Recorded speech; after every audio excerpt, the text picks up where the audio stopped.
Hang on to something because I'm going to unbox this like nothing's ever been unboxed before. It's the Super Nintendo Entertainment System Classic Edition with all of these games. Not one of them is Truxton. And that's disappointing. It does have Super Metroid though. That almost makes up for it. Also Star Fox, F-Zero, Contra 3, Super Mario World, Super Mario Kart. There's some decent games on here. Even if Musha isn't one of them. But this is an SNES Classic.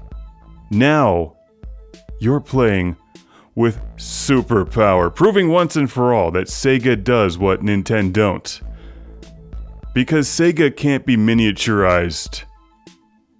That's right, in order to experience the full power of blast processing, it's got to be a real Sega Genesis. But enough of that. Let's get back to the Super Nintendo Classic, a little tiny Super Nintendo that was sent to the show by my friend Ohad Kane in California. Thank you very much. This was very generous. Let's take this thing out of the bag and admire the detail.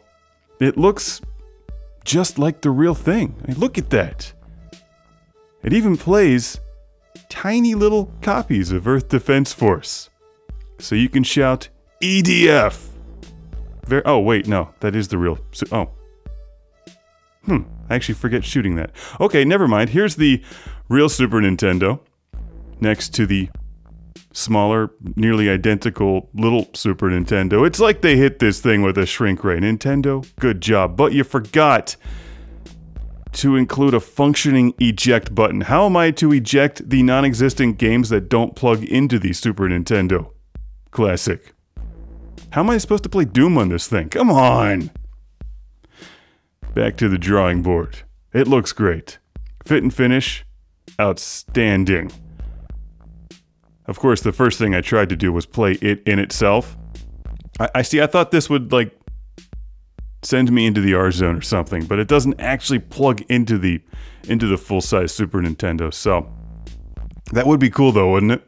If you could play Super Nintendo on Super Nintendo. Just think of that. It hurts the brain. The controllers are great.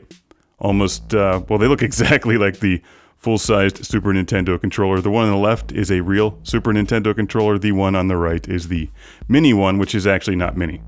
Now, my other gripe here is that you have to, like, transform this thing to plug the controllers into the front of it. You have to actually, like, pull down a little door and then plug them in there. But, you know, do what you gotta do.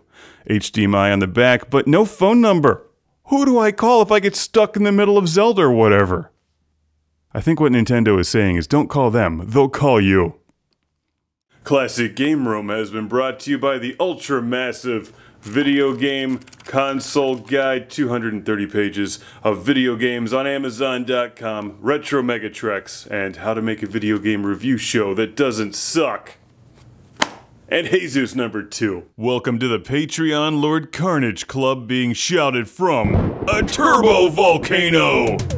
Michael and Ariana Nelson, Ian Shore, Steven Chucknick, Al Stever, Rick DeBarros, Jason Goy, Andy Schleiss, Sergio Matthias Hergert, Philip Strabenmuller, Jack Stavris, Ohad Kane, Simon Allen, and Sean Zoltek.